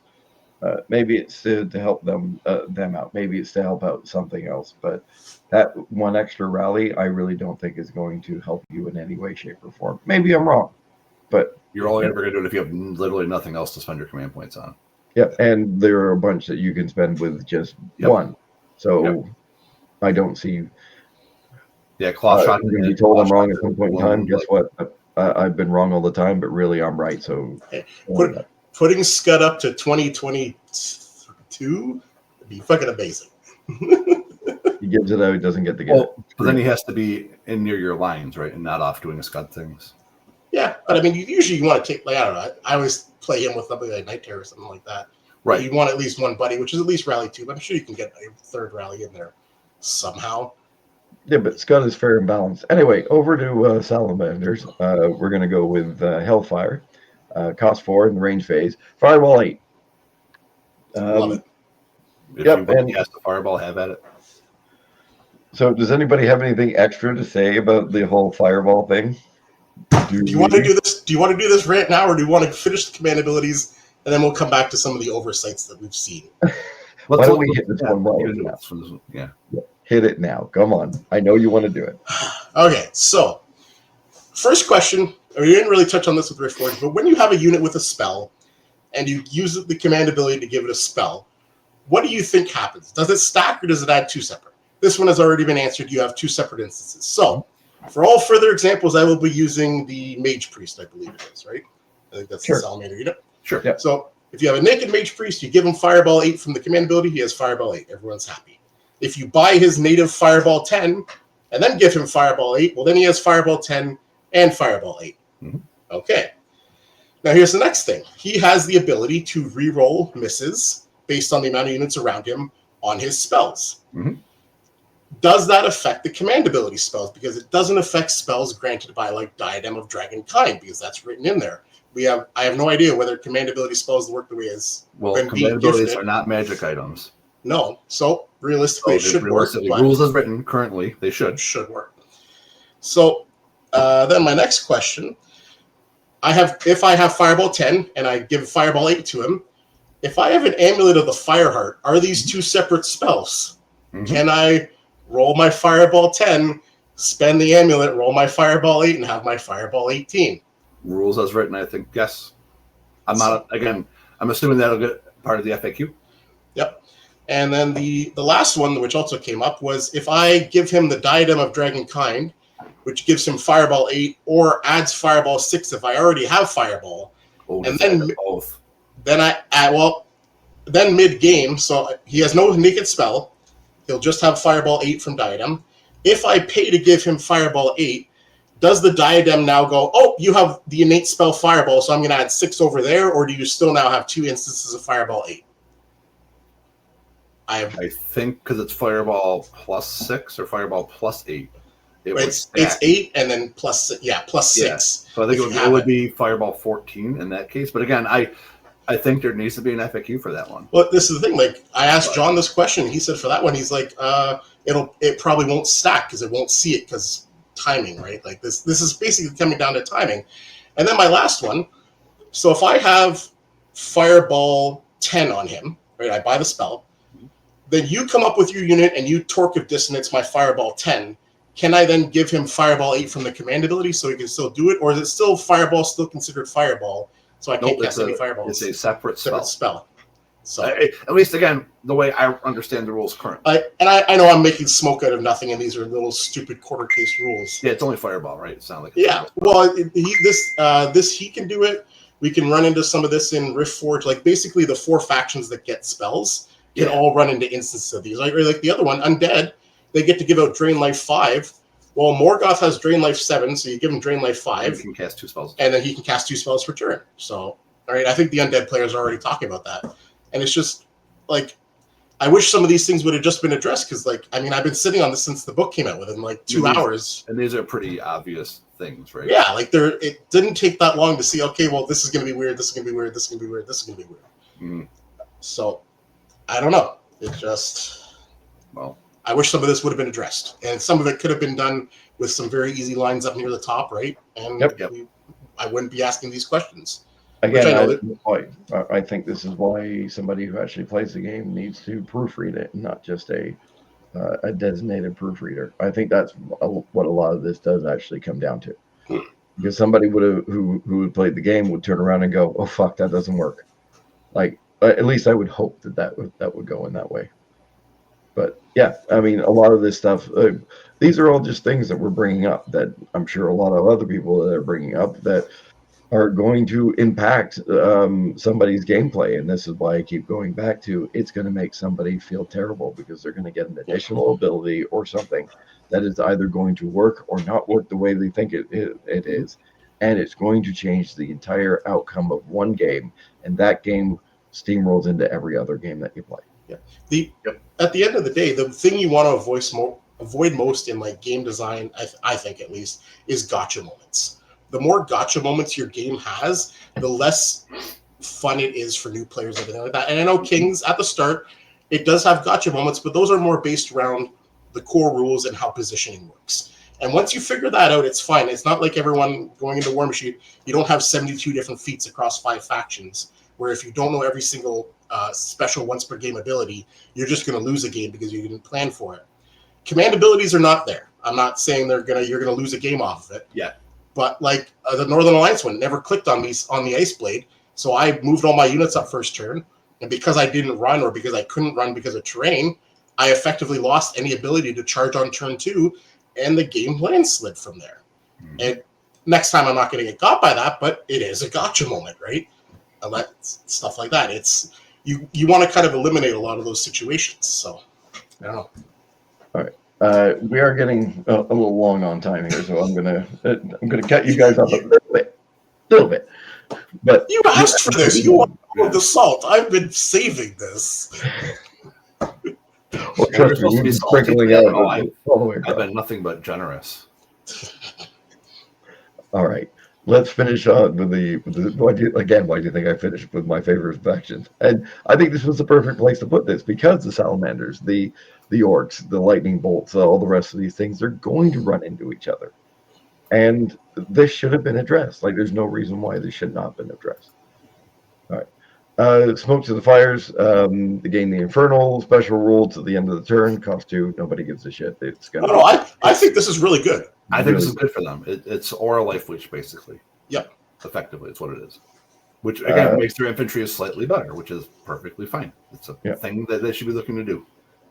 We're going to go into the undead here. By the Master's Will, losing the shambling ability. Great. Especially on phantoms. Holy shit, these things are going to be great. Unholy puppets. They gain the life leech 5 additional rule till the end of the turn. Drain life Both 5. of these cost 4. Sorry? Drain life. Well, like I say things correctly at any point in time. Like, come on. Again, both of these cost 4. Range phase and movement phase. All good things for the undead. Like, it was almost like they started with these and worked their way down after they looked at dwarves and said, what can we do to make them better? We go on to the faction I am currently playing, where we have Twilightkin. Just finished playing 2 games with Twilightkin with the command dice as well. We have Feared. At the start of the turn, you can give out Dread. We have Void Sacrifice, where you take 2 life points off of one unit, which is like a elf or a core unit, and you put it on something that's Chromebound. Great. I do not buy any extra dice up to this point in time. I found that the Feared would be nice if it would ever come up. I used Void Sacrifice twice in 2 games. Other than that, I'm using the basic abilities. Well, mostly because I'm only rolling 3 dice, and I have the uncanny ability to find a blank space on the 1 dice that doesn't have it. Right, and the dread one you have to trigger at the start of your turn, so you have to do it before you move units. It would be nice to get. So you have to figure out everything you're doing, and then before you move to your movement phase. Yep. Yeah. You got to think out your entire turn before you're there. Again, they gave a skill cap ability to the skill cap army. Fantastic, people. Let's go back up to the 2 newest ones. And we're going to go all the way back up to, unless somebody else has got it staring at them right now. No? Okay, good. We are going to go to page 12. 11. Abyssals. We got Diabolic Fervor. Infantry having gain elite till the end of the turn. No, you're reading Abyssal Dwarfs. You got to go further up. You got to go further up. Up to the force. That's why I said page 11. So they get Hellfire, cost 4, range phase. Unit gets Fireball 8. We've seen that one on Salamanders. It fits with the army. Yep. It's cool. It's fun. And then Abyssal Mutation. Unit with the regeneration rule gets to reroll failed regens. So if you hated sack imps and that you had to declare them before you actually rolled regens, you're still going to be complaining about the modified sack imp that you now have to pay 4 points for. Mm-hmm. So it's a good rule. I think it's just the timing restriction on it is shitty. I think. Yeah, I think we've walked backwards in game design. Yeah. Yes. Let's go on to Trident Realms, the best. Justin, you want to cover Trident Realms? I would love to. You go right ahead there, buddy. So there are 2 special command abilities. Hidden Pass. You get the Pathfinder special rule. Cool. They got units through that lost it that want it back. Cool. Perfectly fine. And then Hardened Shell. This unit can be used twice per turn. It gets 1 Bark Skin token. And then it's removed at your next turn, which is Bark Skin the spell, basically. And again, this is me not looking at it too hard. 1 Bark Skin token seems pretty cool on like Gigas. Yeah. Like where it's hard to cast it, but it gets your +1 nerve, and you already have the banner guy or the way to give him +1 nerve. Even like a Placoderm seems like okay. Like Placoderm troops maybe might even be playable again because you can go back to the 12-14. We talked about this; they're unplayable. They were at the start of the 3rd edition, which is again that's cool design space. Mm-hmm. Does the Bark Skin token stack with the Bark Skin spell? It would have to. Yeah, it would have to. Yeah, because unless otherwise, so spells all stack unless otherwise stated. Is kind of like the generic, right? Like Bane Chant specifically says you can't stack it. Hill Shadow Beast specifically says you can't stack it. And all Barkskin is doing is just giving you tokens. Okay. So if you have multiple ways to get it, it should still be fine. There shouldn't be any. You can do that at the range phase. So you can cast Barkskin on a unit and then see if I got or you activate the unit that you Barkskinned. If you roll low on it, you can give them one of the extra tokens, which I think is fine. Yep.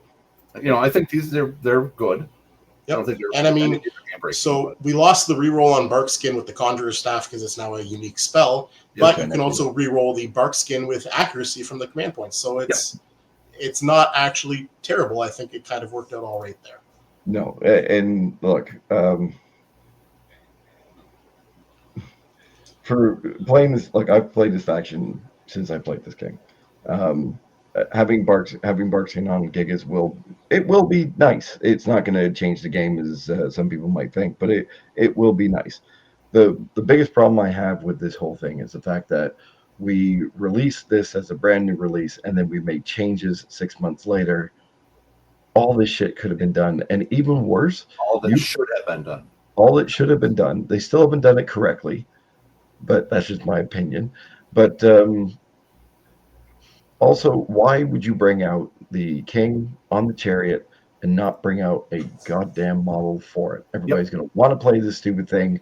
Please, for the love of God, John is absolutely correct. They just should have made the upgrade on the unplayable Kraken. Yes, I said unplayable Kraken. That should have been the upgrade to the King. It would have made perfect sense. No, Everything the would have other been. we could have done in timing, even with this book, we have the vault, and we've been putting out brand new Armada ships on the vault. Hell, Force of the Abyss are getting an entire brand new faction in addition to the Ghost ships. Mhm. Put a king on Trident or something in the vault. Let Yes. people print it out. And like it's, I don't think it's hard for anyone to get a model off the vault. Or they have like a longer tail, like or the Worm Rider, because the Worm Rider is already on the vault, right? Yeah. So like add the Worm Rider like they did for the Abyss, where their chariot's got that long tail. Yep. Just add a piece for that. Yep. Hell, give him a 3-headed fucking Worm Rider, right? Like Yep. for the 3 different sets of the king or whatever the hell you want it to be. Yeah, that's a multi-piece kit. Like just Yeah. Right. Like make use of this. Like these characters that don't have models, this is the perfect spot to put them, and then just coincided with the release. And that's another little gripe, but right, like when you building hype for the book, you go buy the book and find your friend to print this. Mind you, a lot of communities already have it, and Mantic does have US distributors and everything for the vault. Like they are set up for this. That being said, and again, that's me. I will constantly bitch, whine, and complain, and people are probably getting sick of me going on and on and on about trying realms. But good spells, not great spells. People that go on about how, like you said, Fool without Pathfinder are sad. They really are. Much Especially when like you look Death up. Fires. Sorry? So, What? I said, especially when you look up like 4 pages and you look at Succubi, Oh, right? no, yeah, the second. I've already gone ballistic on that. On the we have done an abyssal review, and I think I spent about 10 minutes on that, and I don't feel bad in the slightest. But no, these are okay abilities. They're fine. Again, but what we're finding with this is all of them, and what we're finding with all of this coming up is their ways of fixing rules that didn't need to be fixed, or you've broken the rule that you tried to fix. In the case of giving stealth and spell ward to armies that you didn't want to have stealth and spell ward. Your timings are off. The turn base is off. Sure, a TO is going to turn around and go, well, it was supposed to mean this, so I'm going to go down that route. And then you're going to play in another tournament, and that tournament organizer will go, well, I have to play it as it's written, so that means it's going to be this. And it's just going to confuse the living crap out of so many people. Also, what do you do if you're playing somebody that is newer to the game and doesn't understand the timing restrictions for a lot of these things? Right? A lot of us are going to be allowed to go back. Like if you're playing, now people are comfortable going back to the previous phase, which I think in a tournament you have that right to be that way. Most of us I think would be pretty cool about this was obviously what you intended. Yeah, well, we all play this way. We're like, well, I'm pretty sure you meant to do this. It's fine. Casting Bane Chant because you forgot to do it. And a lot of times people will say, I need to catch Bane Chant there, and then forget to do it and move on because you think in your brain's already gone to you. Well, and people have gone back and done. I'm okay with that sort of thing. Yep. So we're going to slip into, well, this is the phase it's supposed to be done in. Does it need to be done first? Like you giving out Brutal. You're going to have to do it at the start of the turn. Before you do anything else, you're going to have to give it. If you do it in the movement phase, am I really going to care one way or the Personally, no. I'm going to go ahead. But you're going to run into people who are going to be at those tippy top tables at the very top. I shouldn't even say that because most of the people up there are some of the nicest people I've met. Like, let's be honest, like really. But if it's the end of a 2-day tournament and you're like, you know what, man, this is going to cost me the game. No, you forgot to do it in time, and the judge gets called over and it gets ruled against you. Or I just see there being problems with this. I like the idea of what they're trying to do. It's not as time consuming as I expected it to be. In the couple of games that I've had a chance to play with this sort of thing, because I'm only using the 3 dice that is guaranteed to me, I haven't added in anything. But somebody at some point in time it's going to cost you time on your clock because you're going to wonder when you're going to do this. It's going to cost you time on on you thinking. It's going to cost. It's going to add in that one extra layer of what the fuck. And I think the best way to deal with it right now is if you're playing with command dice, is take the 3 that you're given, roll those 3, put them aside, play your game. If you really needed a reroll or something else, there they are. That's the only thing I can come up with at this point in time. Everything else, man, we're going to be like 10, 12 games in before people, and then somebody's going to start abusing the shit out of this stuff. And it's the brutal +9 that you're going to end up with, where you do 1 wound and your 16, 18, thing that has only taken 1 wound, but now because of all the additional brutal, it's going to get thrown off the board. It's going to be the snake eyes you roll on your turn, planning to kill a unit, and then them being able to back up 10 inches or sidestep 10 inches that costs you the game. Yeah. On something that like mathematically does not happen. Yeah. And that's a feel bad moment that they added to the game as the backup. Like for orcs, it's really great because we always ran into the problem. Okay, you can 1 inch disengage, 2.5 inch back.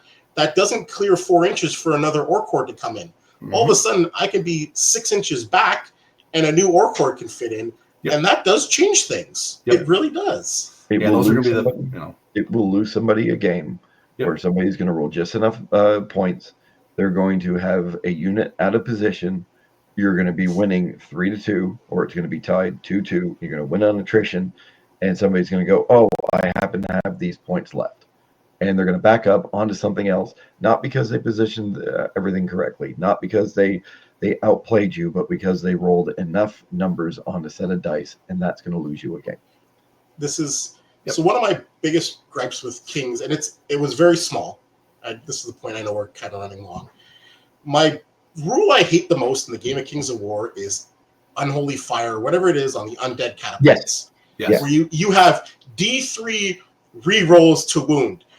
Just make it a static number for make it vicious like the Abyssal Dwarf one. Like sure, it doesn't matter, right? You're wounding on just let it happen. It's a goddamn catapult.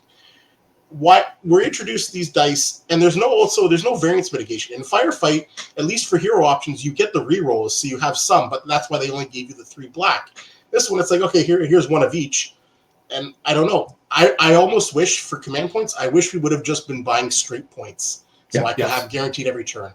I hate not going into a turn knowing how many I'm going to have, because you can't plan, right? Like this is one of the things people always say, oh, be planning out during your opponent's turn what you're going to be doing on your turn, right? To help you get better as a player. Well, there's an entire phase I can't plan for because I don't know how many fucking points I'm going to have. Yeah, right? It is. And again, love the fact that they're trying to make something across the board for all of their games. Great. I completely understand what you're doing, but you go through saying how clean the rule set is, and now you're adding in something. It's adding another phase that did not need to be added at all. I'm not saying by any stretch of the imagination that I am a better player than anybody, literally anybody. I do it jokingly. I have called myself the best player in Canada because, according to Mantic, only one result was ever put in. So I love to joke about that sort of thing. But I do believe that I'm able to outplay some people by positioning. Mm-hmm. And if I outposition somebody, I beat Ray because I outpositioned him once. I've beaten some bigger players in our own meta because I've been able to outposition some people and go, oh, I just have to move this over here now and I win. But now I get to back up, and it's possible that it could be like a 10-inch backup or a 20-inch backup to get to something. I've lost games because I've been out of position and gone, damn, I moved 1 inch too far and I didn't realize it until the turn later. I shouldn't be, now guaranteed that I get it just because I rolled the right amount of dice. It seems a little bit, maybe I'm just being salty. It's crap. Maybe I am, but hell, I'll take it in the face. And I'll take it in the face at our next tournament next weekend in Durham here in Ontario, if people are around.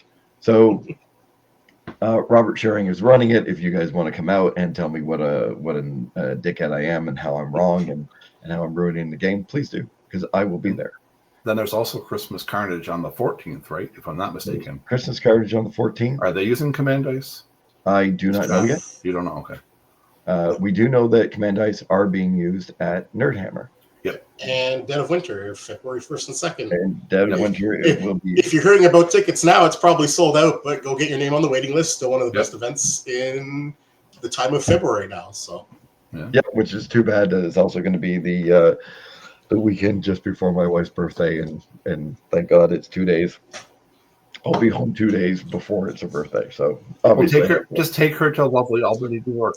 Yes, show her the roundabouts. Yeah. And if you've never been to Albany, New York, bring a GPS because you will need it for all the fucking the roundoffs and offs off the highway. That is a miserable city to drive. We are way all over the place on this shit, but I think we can all agree command dice are not something that we're looking forward to right now. I do hope that it does get better.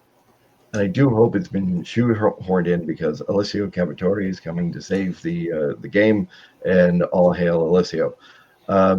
Look, I get that they're trying it out. I get they put it in as an optional rule. I get that it's almost as if you feel like you have to play them. And in the games that we are going to be playing them, I'm not sure we're going to be liking them that much. It's just a whole bunch of old men saying "Get off my lawn" to children. I'm not entirely sure, but that's just my take on these sorts of things. I know, Justin, you've got kind of the same sort of thing going here. Well, if the command dice as implemented are in 4th edition, I will not be playing Kings of War, which would make me the saddest person. I'll go to Crossroads. I'll hang out, play board games all weekend, and maybe sub in a gamer here. But like, it is not an enjoyable experience. It brings way more negatives than positives to the game as implemented. Hopefully, there's a fix. Yeah, I'm really hoping there. I think a lot of it is wording. I really do think a lot of it is wording. I don't mind picking up the 3, 4, 5 dice that I'm going to have and rolling them and putting them aside and knowing that I can do these things with them. But I don't think there should be a generic set, and I don't think there should be. I think there needs to be way more thought taken into the faction-specific ones and even the generic ones, especially in the wording on the way these things are crossed. Nathan, you got anything to add? Or yeah, I don't know. I'm almost at the point. I almost wish there would have just been a generic list and like no faction-specific ones. That would have been less bad. Right? Like, yes. This is kind of like I'm just thinking about this now. This almost kind of feels back to like old fantasy, where every army had its own set of army-specific magic items. Yeah, and then some armies would live or die based on whether you got a good magic item. Yeah, right. Yeah. And I know, again, these are all once per turn and stuff like that, but it's still, you still have 6 or 7 turns in a game, right? Like it's. And then especially with the way the faction updates have been going, where there's 2 of them a year. Like if you get a faction specific one in March that like absolutely breaks a faction, when is the next FAQ to fix it? You got 9 months of dealing with it. Yep. Yeah. So and that would be a terrible. I don't think they should touch any of these until whatever's coming next. Comes next. Yeah, I assume whatever armies are next are probably going to be the starter box for 4th, right? Because we know it's 4th is in the air. No one can deny it, right? Like, was there Twilight Kin versus Trident Realms, or is there a Trident Realms versus Abyss box? Not yet. I don't know if we're going to get one either, though. Okay. We should have. We probably should have. Those were supposed to be the 2 factions, and usually it's when the 2 factions that year get like the Halflings and Orcs got one. Yeah. And, yeah, because TK and Northern Alliance got one. So. Yeah, but I think they also did. I can't remember. Did Northern Alliance and Twilight Kin, did their models release around the same time initially, or was it 3 waves, like 1, 1, and 1? Well, the Northern Alliance and Night Stalkers, when they got their update, and they got their box. They that's when they got their new models. Was in that like within that window. So maybe maybe they'll do whatever the 4th edition armies are going to be. Well, I know I had something profound to say, but unfortunately, I'm an old man, and I started thinking about Homer Simpson, saying that he was too smart, and that's gone completely out of my head. Look, it's not going to stop me from playing this game. I absolutely enjoy playing the game. I mean, we started this video cast for the sake of, well, us bitching about it maybe, but also because, we're the Northeast, and damn it, we're better than all the rest of you. Prove me wrong. Best hugs, North America. Listened to by tens of people. Tens. In any case, guys, look. At the moment, command dice are what they are. Let's hope they get fixed. Let's hope it all gets better. Because I need my hug at every possible tournament I can get there, Justin. And if I have to get it from Nathan, that's just It's going to not be the weird. same. It's not So, the same. Yeah, yeah, he doesn't grab my there's ass. till he- sexual harassment with I don't work like the involved on that height. one. It's Like just this, you know. doesn't line up properly. All right. Thank you again for coming on. Thank you for bitching with me.